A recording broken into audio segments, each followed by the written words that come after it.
Welcome to the Chronicles of a Cheating Wife channel. A new story every day. Don't forget to subscribe. An accident? No. Choice. I couldn't sleep that night. My side of the bed felt cold. The sheets twisted around my legs as though they wanted to restrain me. The clock showed 2:14 a.m. The rain outside started as a thin drizzle, but soon turned into a steady downpour, a constant tapping on the windowpane.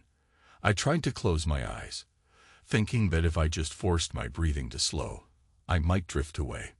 Instead, I opened them again and stared up at the darkness above me. That was the night everything truly began to unravel, or maybe it was the night my mind finally admitted it. I pushed the blankets aside and slid out of bed, doing my best not to wake Elizabeth. She shifted slightly, hugging her pillow closer, but she didn't stir enough to notice me standing there. Her hair, splayed over the pillow, held my gaze longer than I expected. Once, seeing her like this, peaceful, relaxed, would have made my chest tighten with love or even pride. Now, a hot knot of bitterness coiled behind my sternum. I padded across the room and reached for the closet door. Stepping inside felt strangely appropriate. The small overhead bowl cast a dim glow onto half-folded shirts and spare bedding. And on the far wall, in black marker, there were lines, countless lines, each written so hastily they slanted upward at an angle. My secret diary, the place where I left the words I never spoke aloud. In that cramped space, I found my breath come quicker. I stared at the scattered sentences, half-thoughts, accusations, confessions of heartbreak. Each day, a new line. Each day, a new thread of anger or sorrow. But I didn't write anything now. Instead, I thought about her phone, about the note I stumbled upon just a week before, how to tell my husband I'm leaving. It was so terse, like a shopping list. No punctuation, no date, no explanation. That was all it took for my entire sense of reality to tilt. I remember feeling my mouth go dry, my fingertips going numb as I stood there in the living room, holding her phone, reading that single line over and over. I should have confronted her immediately.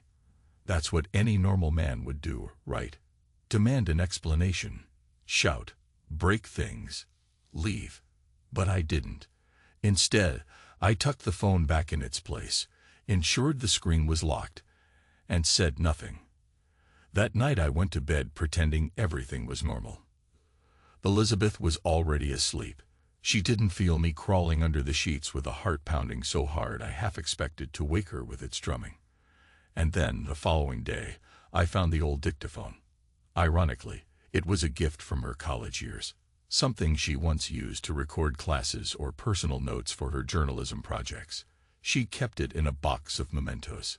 It still worked, though the battery was nearly dead. I charged it up, left it plugged in, and placed it in the living room cabinet behind some dusty photo albums. If she ever asked why it was charging, I intended to say I was just decluttering and found old tech to sort through. The next morning, she was out to run errands. I pressed play on the recording function and gently closed the cabinet door. It was so discreet, you wouldn't notice it unless you specifically looked. Her phone call happened that afternoon. I didn't even have to push her into it. She came home, sat in the living room, and dialed. I was in my office upstairs, and I let the tape run.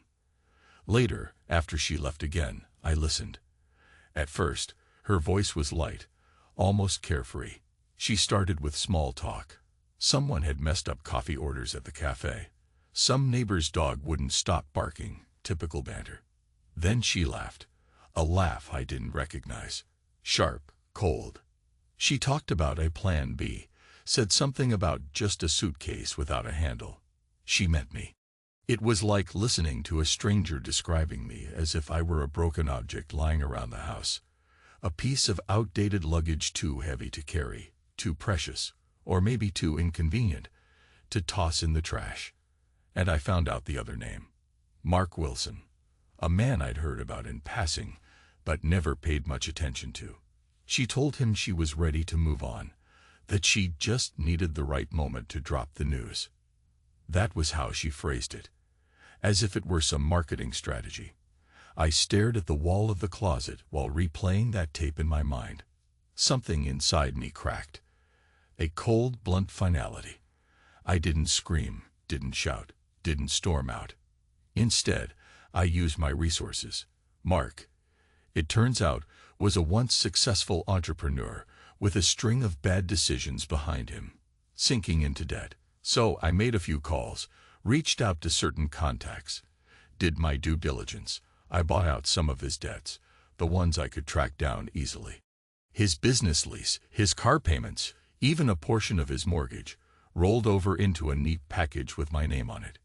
It felt surreal, putting my signature on those official papers. The financial broker merely asked if I was sure. I told him yes. This was about ownership, not of him, not of Elizabeth, but of the situation.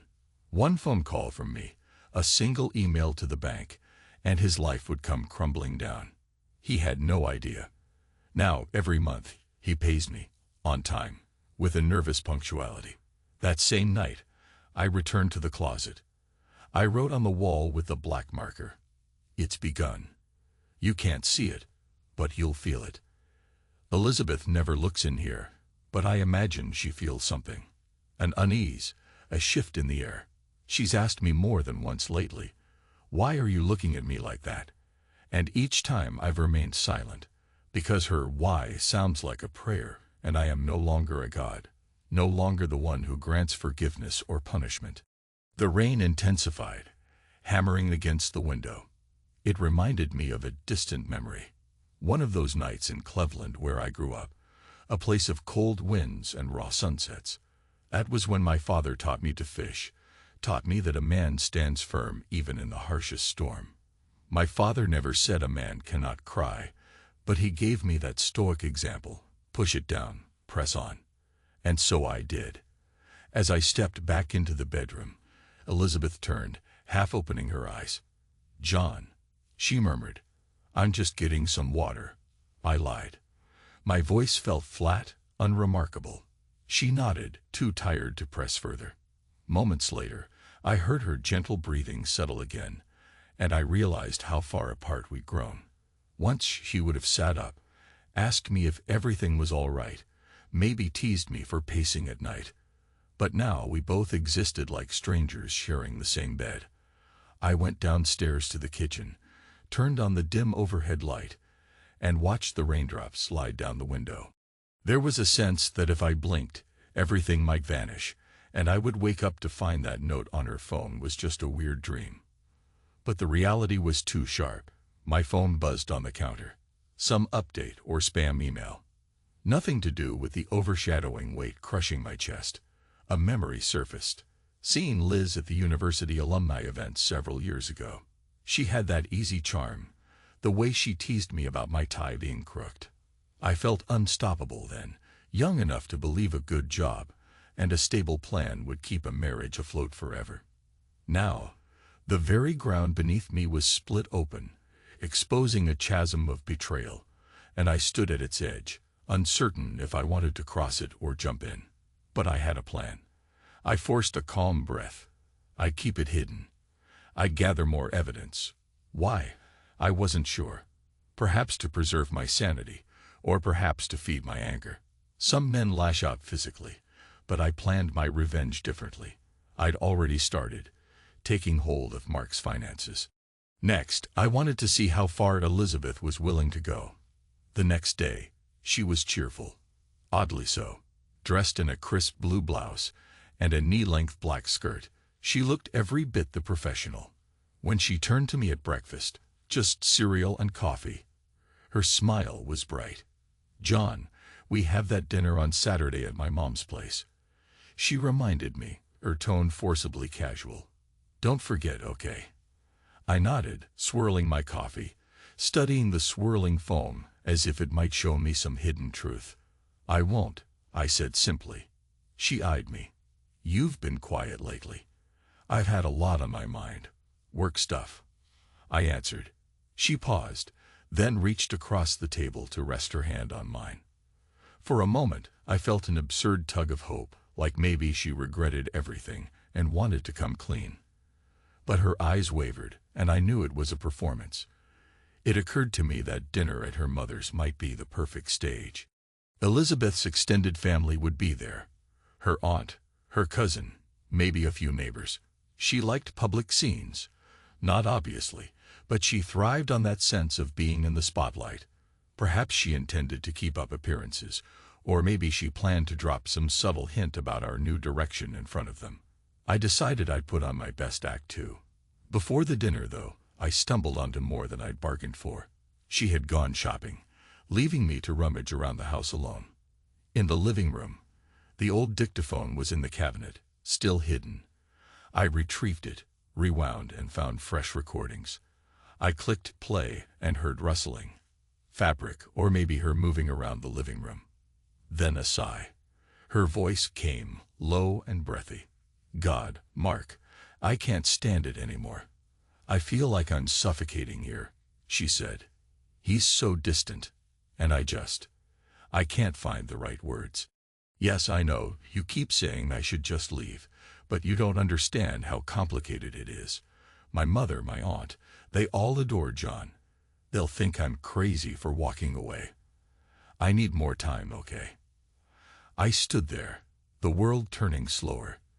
That thread of anger coiled deeper. My hand shook slightly as I gripped the device. More time. She needed more time. As though she was the one suffering. Then I heard Mark's voice in the background, muffled, but I could make out his husky tone, teasing her, telling her to relax, telling her he'd handle any fallout. He'd protect her. He said it so confidently, so brazenly. My teeth clenched. Next, there was a soft shuffle, a change in the timbre of their breathing. You want me to do what? She whispered. I could almost see her smile through the audio. Then the conversation dipped into an erotic hush, the kind that makes your blood either boil with envy or freeze with shock. She giggled, breath hitching. She teased him about coming over later. The explicit undercurrent in their words turned my stomach. There was nothing overly graphic said, but the tension in their voices was enough. Enough to paint a vivid picture in my mind. The subtle touches, the hungry looks, the way they must have been sharing each other's secrets in the dim corners of some hotel room, or maybe even our own bedroom. When the recording ended, I set the dictaphone down. Everything inside me was too loud. My heart pounded. My breath came in short, heated bursts. I needed to do something, or I'd explode. I grabbed my car keys, stormed outside, ignoring the steady drizzle that had come back. I started the engine and drove. Aimless. I just needed the motion, the hum of the engine to keep me from screaming. I ended up in a nondescript parking lot near a gym where Mark was rumored to train. I didn't see him there, of course. But for some insane reason, I circled the block, half ready to confront him, if he so much as stepped outside.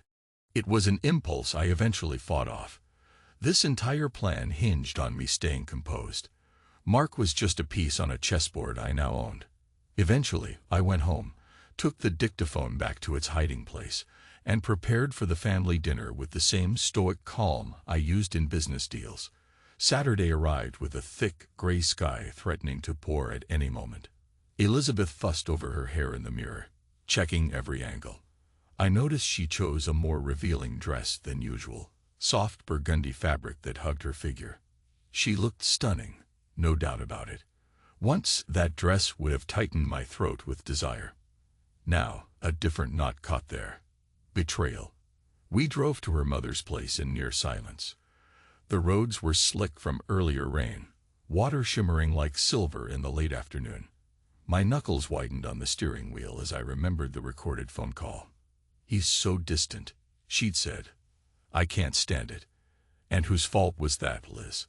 Her mother, Margaret, greeted us at the door, tall, trim for her age, with a keen gaze that could cut through you if she wanted. But she never used it on me. She once told Elizabeth she approved of me wholeheartedly. He's a catch, she joked. Don't let him go. If only she knew. Elizabeth's Aunt Linda and Cousin Joy were already seated in the living room, sipping wine. They welcomed us with warm smiles. Even though I tried to respond in kind, I felt the mask slipping. My jaws were clenched. "John, dear," Margaret said, "you look a bit pale. Are you feeling well?" I forced a short laugh. "Just a busy week at work. I'll be fine." Elizabeth shot me a look that said, "Behave, please." I nodded, playing along. Dinner itself was classic family fare. Roast, mashed potatoes, greens. The small talk circulated as though we were in a typical suburban dream. Linda gushed about a new car her husband bought. Joy talked about her wedding plans with her fiancé. Through it all, Elizabeth kept smiling, playing the gracious wife.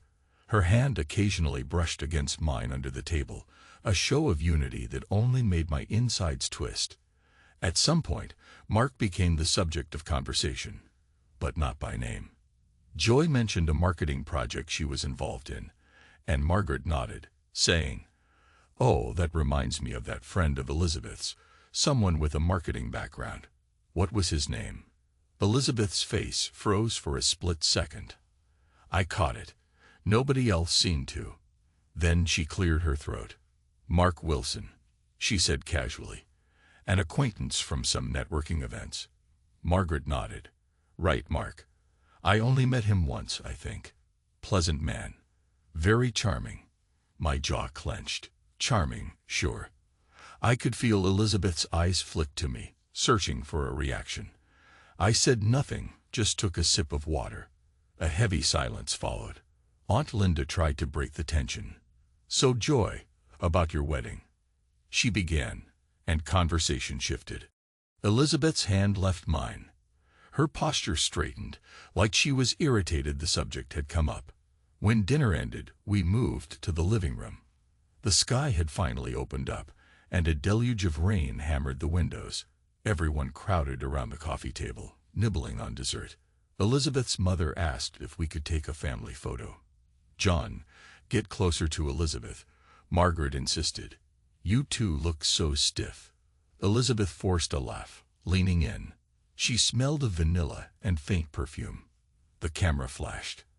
I felt pinned under the artificial light, wishing it could reveal the truth, that this entire display was hollow.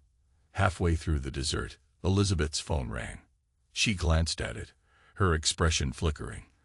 I knew who it had to be. She excused herself and stepped outside the living room. I had half a mind to follow, but I stayed put, engaging in small talk with Linda about her recent vacation. When Elizabeth returned, her face was calm, but her eyes unsettled. I decided to strike first. I cleared my throat and said, loud enough for everyone, "So Liz, everything okay with that call?" She shot me a quick glare. "Yes, just a work thing." I pressed on, ignoring her warning. "Not Mark again, I hope." Silence. A faint hush fell. Aunt Linda glanced between us. Margaret's eyebrows rose. Elizabeth put on a bright smile. "It's nothing important, John. We don't need to bore everyone with the details." She tried to move on, but I wasn't done. Some part of me wanted to see her squirm. "Funny you say that. He sure seems to call at odd hours," I said lightly, as though it was just idle observation. Margaret chuckled uncertainly, attempting to ease tension. "Well, you know how business people are. No real concept of personal time." Elizabeth nodded, forcibly.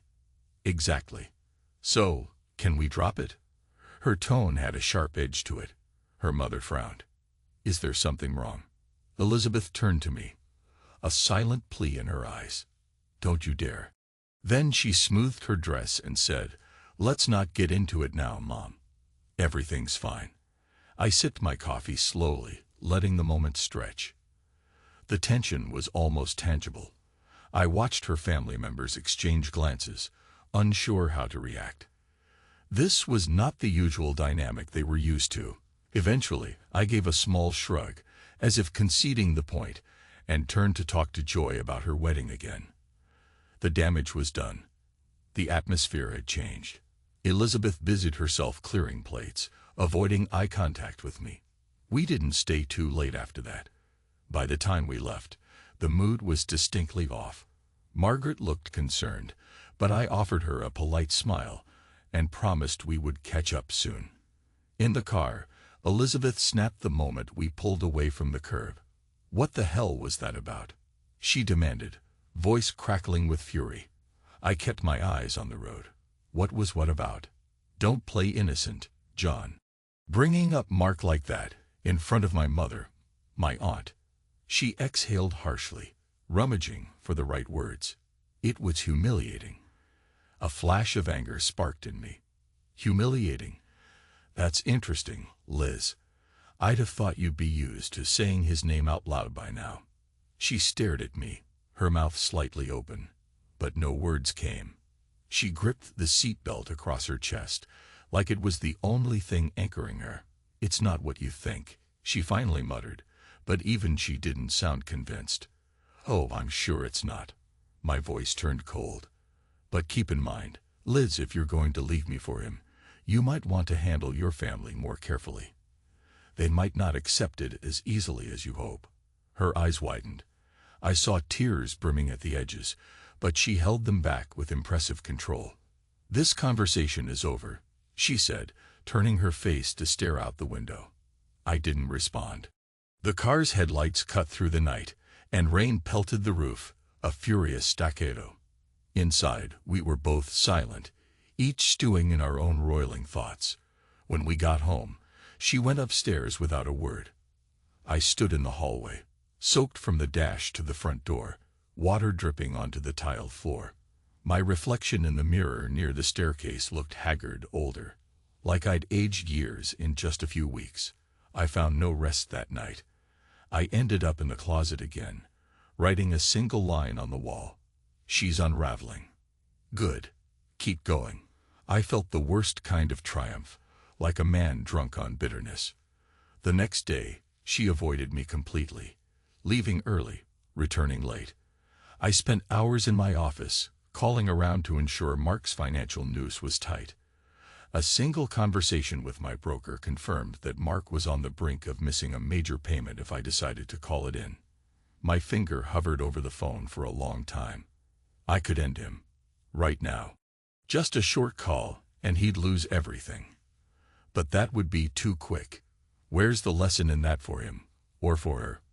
I wanted him to feel it, to keep paying me month after month, believing he might dig himself out. A slow bleed. That night, I confronted Elizabeth in the living room. The TV was on, but she clearly wasn't watching it, just using it as background noise to avoid talking to me. I stepped in front of the screen, forcing her to meet my eyes. She tensed, brushing a strand of hair from her face. "I'm tired, John."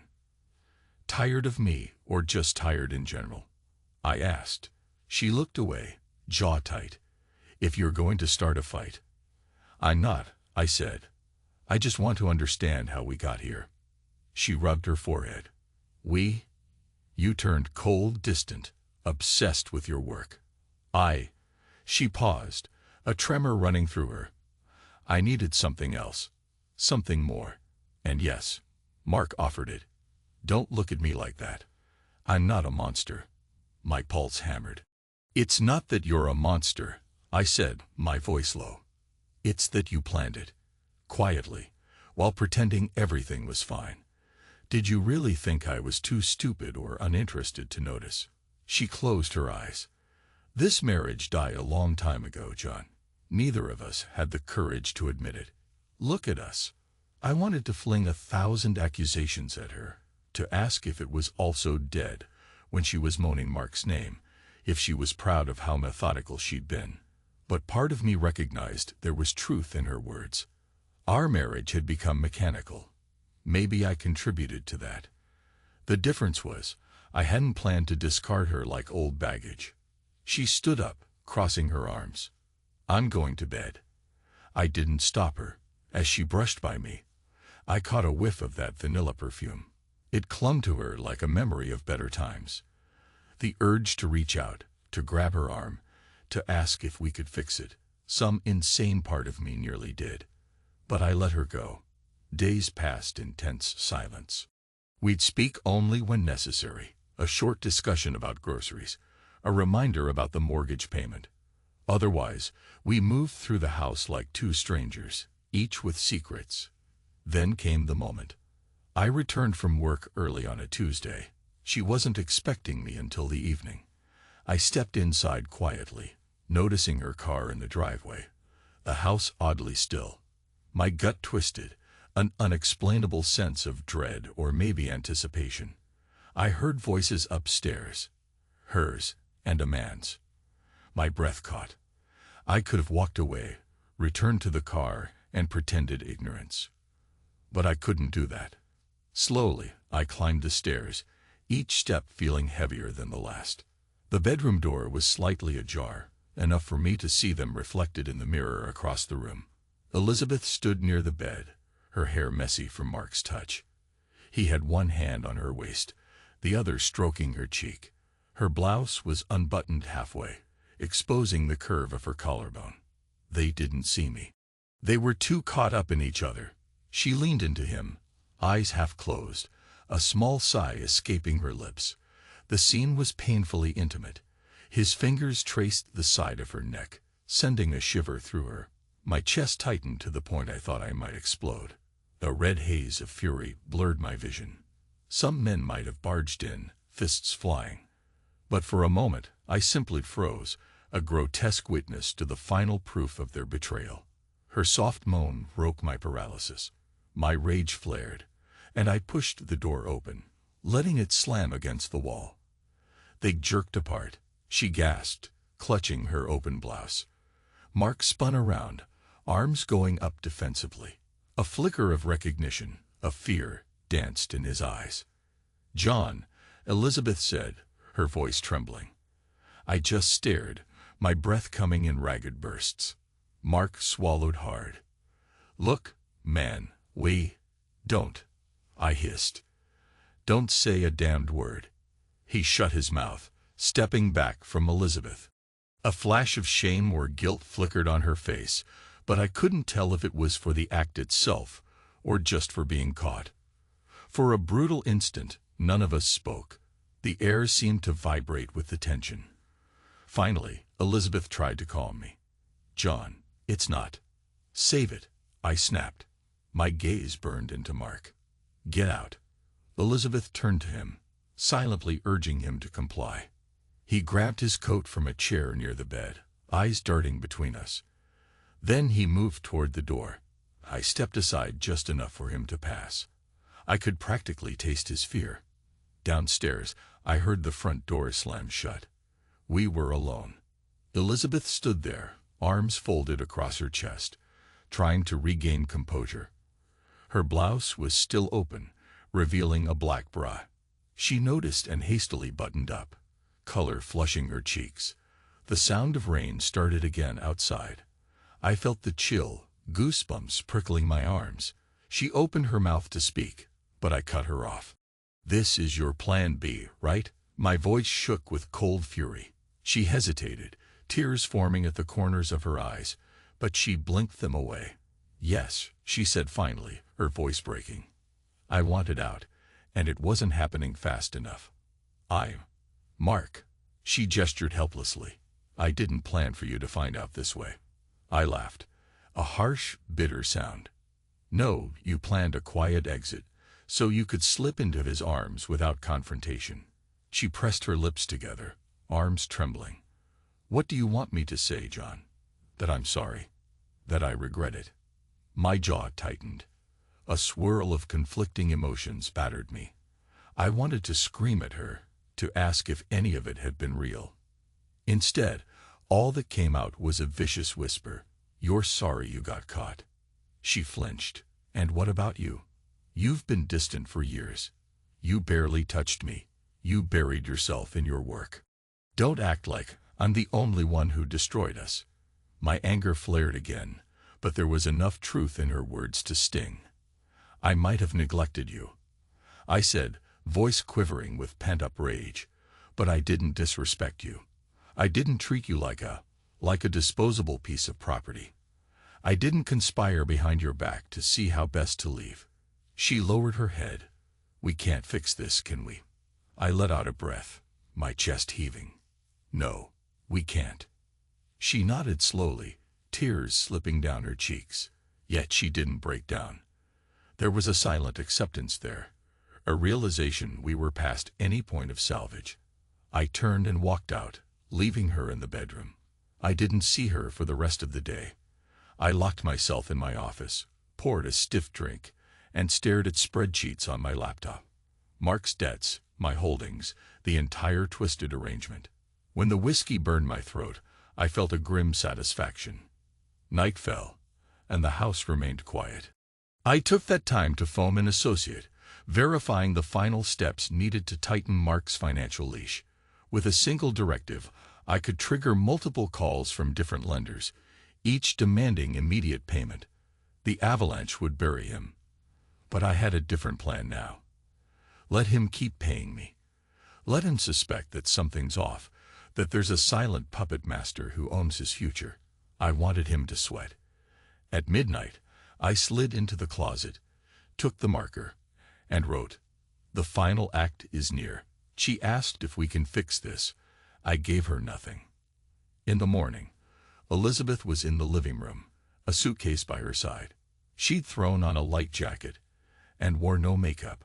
Her eyes were red as though she'd spent the night crying. I stopped at the threshold, my pulse quickening. She looked at me with hollow resignation. "I'm leaving," she said. Part of me should have expected this, but hearing the words aloud still felt like a blow to the stomach. I glanced at the suitcase. "So you're going to him?" She exhaled shakily. "I don't know. Maybe I'll get a hotel first. I can't stay here. Every second feels suffocating." I stood there, arms hanging at my sides, unsure if I wanted to stop her or help carry her bag out the door. "And your family? How do you plan to explain?" She shrugged wearily. "I'll figure it out. Or maybe I won't. Maybe I'll just vanish for a while." I nodded, pressing my lips together. "So that's it." Her jaw tightened as she lifted her chin, tears glistening. "Yes," she whispered. I stepped aside. She brushed past, the faint smell of vanilla trailing behind. At the door, she paused, turning the knob without looking back. Then she was gone. The silence in the house was deafening. I closed my eyes, fought the sting that threatened behind them. "A man doesn't cry," I told myself, hearing my father's old voice in my head. Instead, I let the adrenaline surge into anger, fueling me to move forward. I pulled out my phone and dialed Mark. He answered on the third ring, sounding breathless, probably expecting a call from Elizabeth. "Hello," he said, uncertain. I let the silence hang for a beat. Then I said, "Mark Wilson." A pause. "Yes, who is this?" "You know who it is. We need to talk. In person." His breath caught. John. "Listen, I'm sorry, all right. Meet me at Pennycrest Cafe in an hour," I said, ignoring his apology. "Or watch your entire life collapse in a day." He hesitated. "What do you mean?" "You owe me. More than you know. Now be there." I hung up. The Pennycrest Cafe was nearly empty. Rain had kept most folks home. I chose a table in the corner, away from the windows, the overhead light casting a harsh glow on the scuffed tabletop. Mark showed up 10 minutes late, soaked from the rain.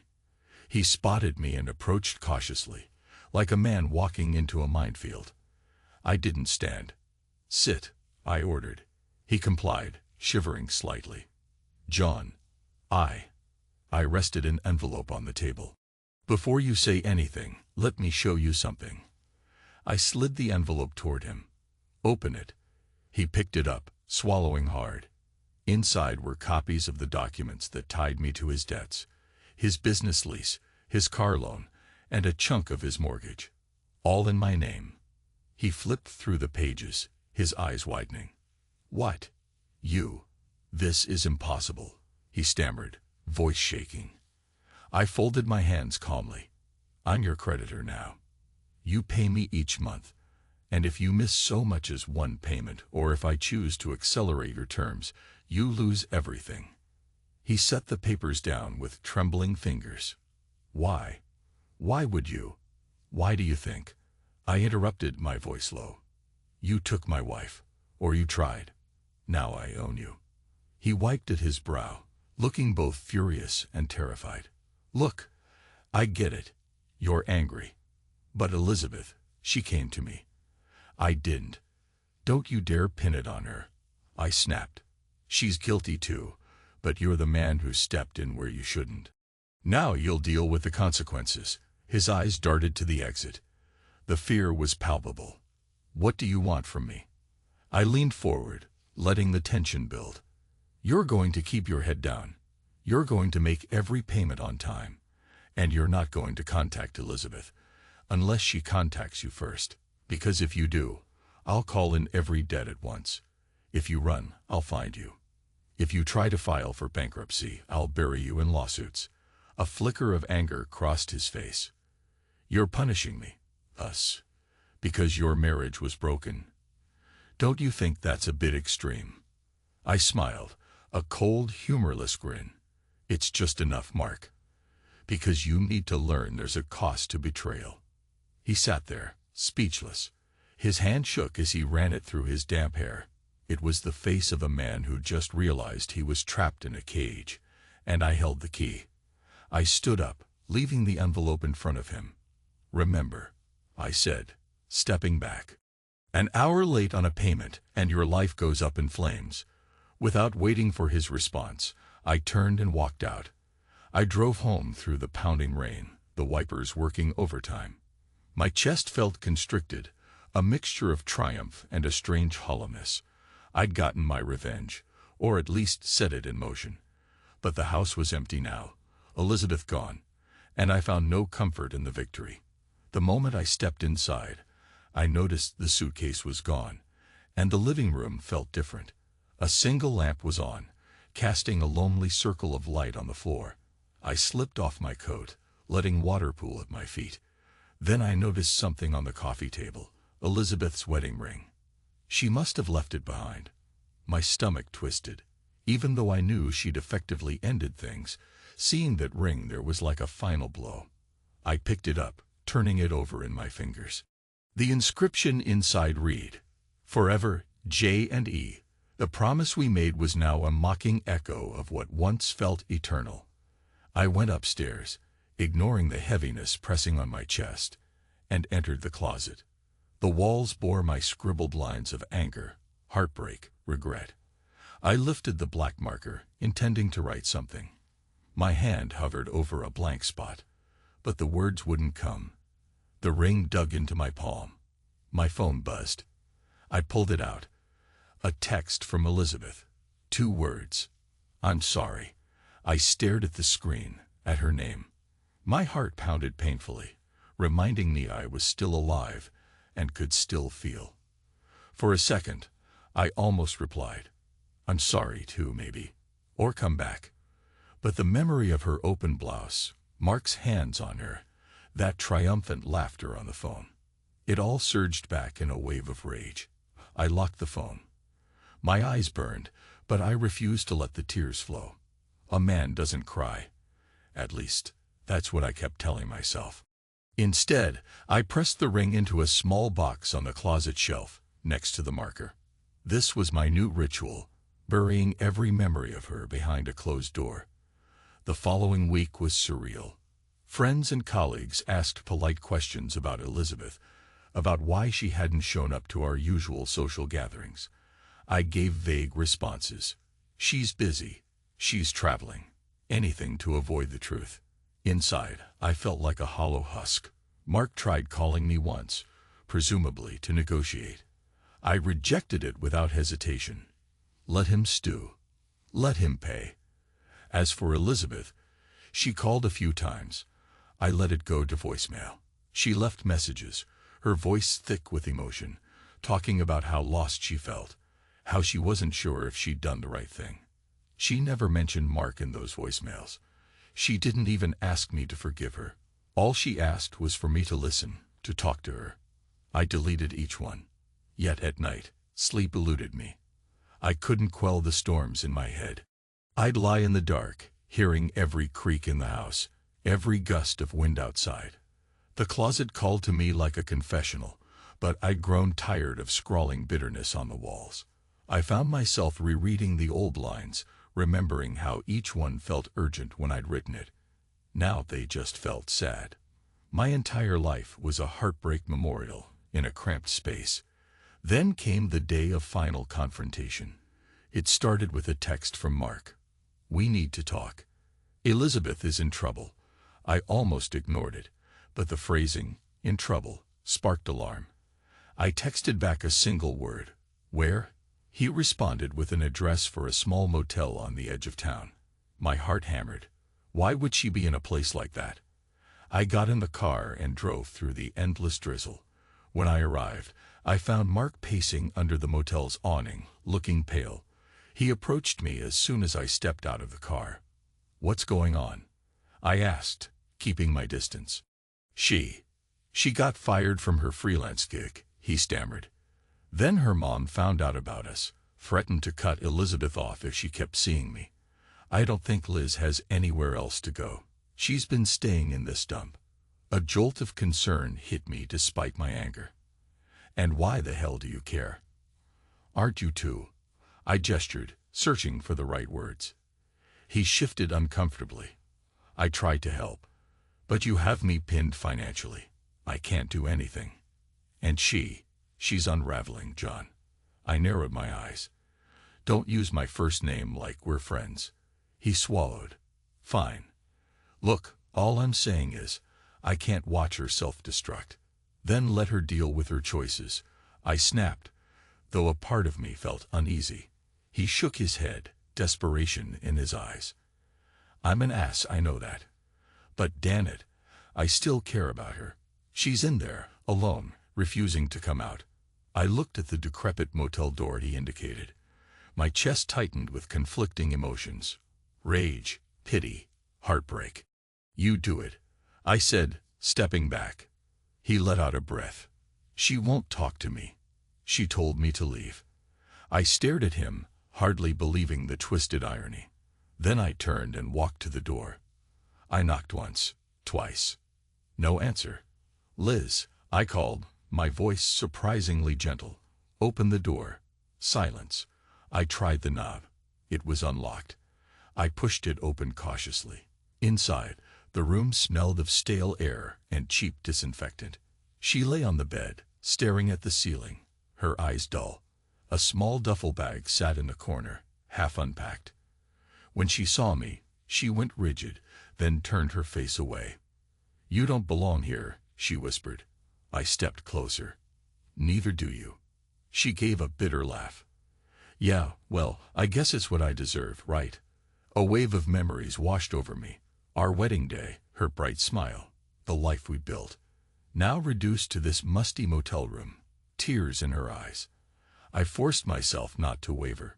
"You chose this," I said, though the words felt hollow. She closed her eyes. "I know." And it all blew up in my face.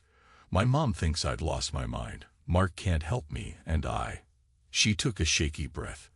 "I have nowhere else to turn." I looked around the room, noticing a crumpled fast food bag, an unopened water bottle on the nightstand. "You're telling me this because..." She shot me a pained look. "Because I have to. Because I have no pride left. I'm asking for help." My anger churned, mixing with a guilt I didn't want to acknowledge. I tried to stay distant, to remember the betrayal. But seeing her so broken stripped away some of my defenses. "That's ironic, isn't it?" I asked softly. "After all you did, you want me to save you." Her voice cracked. "I'm not asking you to save me, John. I'm falling apart. I can't face my family. They hate me for what I did. I can't face my old friends, because they all think I'm a cheating." She broke off. "I burned every bridge, and now I'm here. I can't do it alone." Silence stretched between us. Outside, the rain hammered the roof. I glimpsed Mark hovering by the door, unsure whether to enter. For once, he actually looked remorseful. I turned back to Elizabeth. My mind swirled with confusion, 1,000 questions.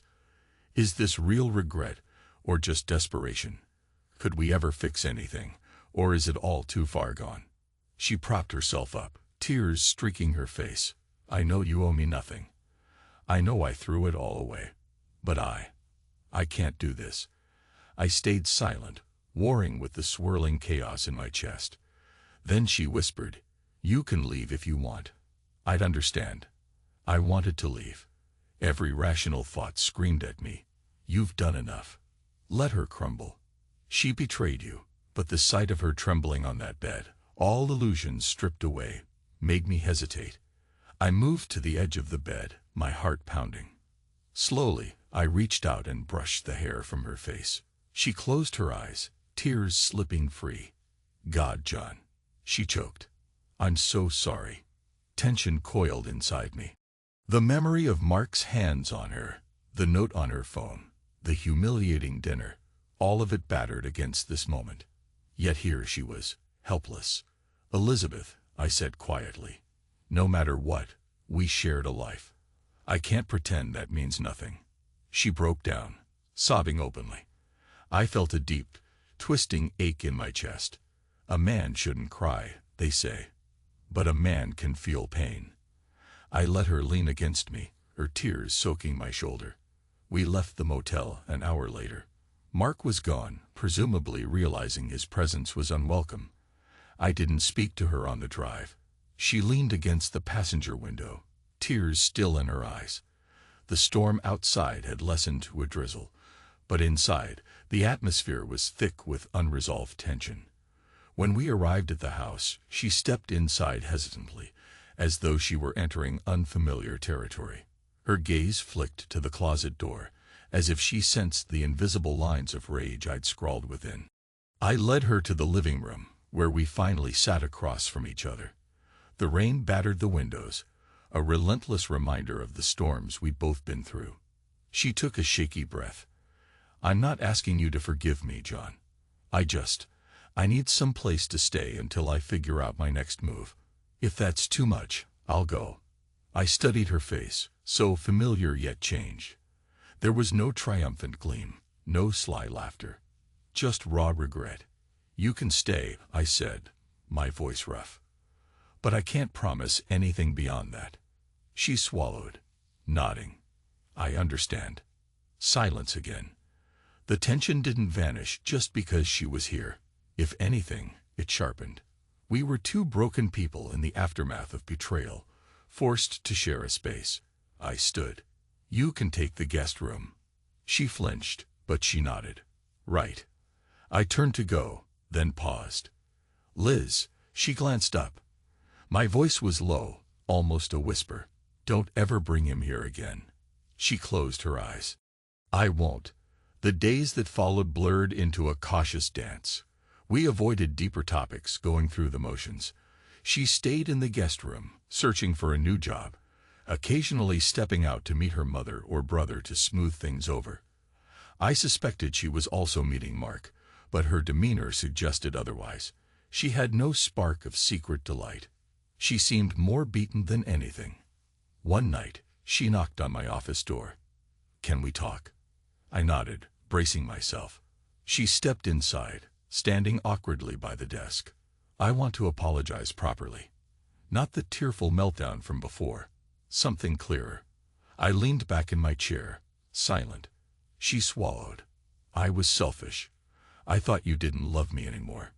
Maybe that was partly true. You were distant. But it doesn't justify what I did." Her eyes glistened. "I wanted excitement.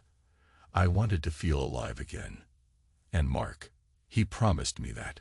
My chest ached with an old, familiar pain. "He's paying for those promises now," I said, voice tight. She nodded slowly. "I found out. I mean, Mark told me you own his debts. That's how I guessed you knew everything. He's terrified." "Good," I snapped. She flinched but continued. "I can't defend him. I won't. But I guess I just wanted you to know that I realize how badly I messed up." I stared at the wall behind her, at a framed certificate from my alma mater. Once upon a time, I had pride. "So now you see the damage," I said quietly. "Are you still planning on leaving?" Her eyes flickered. "I don't know," she murmured. "I've lost the right to decide, haven't I?" I frowned. "That's not how it works. I'm not forcing you to stay. This isn't a prison." She exhaled, trembling. "I know. But it feels like penance, maybe. Staying here, facing what I did. Maybe it's what I deserve." I said nothing. The silence pulsed between us like a living thing. Eventually, she turned to leave, but paused at the door. "John." I lifted my gaze. "You asked if there was anything left to fix. That first night after you caught us. I know you said no. But if there ever is a chance." She trailed off, tears returning to her eyes. "I want to try. For whatever it's worth." My throat tightened. She stared at me for a moment, then left. Weeks stretched into months. The tension eased into a fragile truce. Elizabeth found a new freelance gig, ironically assisting a local firm with marketing. She had good connections, even if her reputation took a hit. Mark continued to pay me without fail. He texted or called occasionally, but only about payment schedules. I never responded with more than a single word or a reminder. I removed the old dictaphone from its hiding place, erased the recordings, and stashed it in the garage. The black marker in the closet remained untouched. I couldn't bring myself to write any more lines of pain. She and I coexisted, day after day. At times, she tried to reach out, to share small talk or memories. Once, she asked if I remembered our honeymoon, how we laughed when a seagull stole her sandwich. I nodded, not sure how to respond, the memory bittersweet. And slowly, something shifted. I wouldn't call it forgiveness, but a kind of acceptance. The nights were still lonely, but the bitterness that fueled me began to wane. My revenge on Mark felt hollow now. He was paying, yes, but it didn't fix the ache in my chest. Then, one late evening, as thunder rolled across the sky, Elizabeth approached me in the living room, hesitation written all over her face. She took a seat next to me on the couch. "John," she said softly, eyes glistening, "I know there's no going back to the way things were." I kept my gaze on the flickering TV screen, an old Western playing in the background. "Probably not," I agreed, my voice hollow. She reached for my hand, surprising me. I didn't pull away. "I think I'd like to move out," she said, voice trembling. "Not to run away. We both need time and space. There's too many ghosts here." I swallowed, forcing a nod. "Yeah, maybe that's best." She squeezed my hand gently. "I'm not asking for a divorce right now. I'm not ready. But I know we can't pretend anymore." A swirl of emotion rose in me. Relief, sadness, a strange sense of closure. "All right," I said. We sat there for a long moment, the thunder shaking the windows. Part of me wanted to hold her, to let her cry against me, to see if maybe, somehow, we could salvage this. But the distance between us felt too great.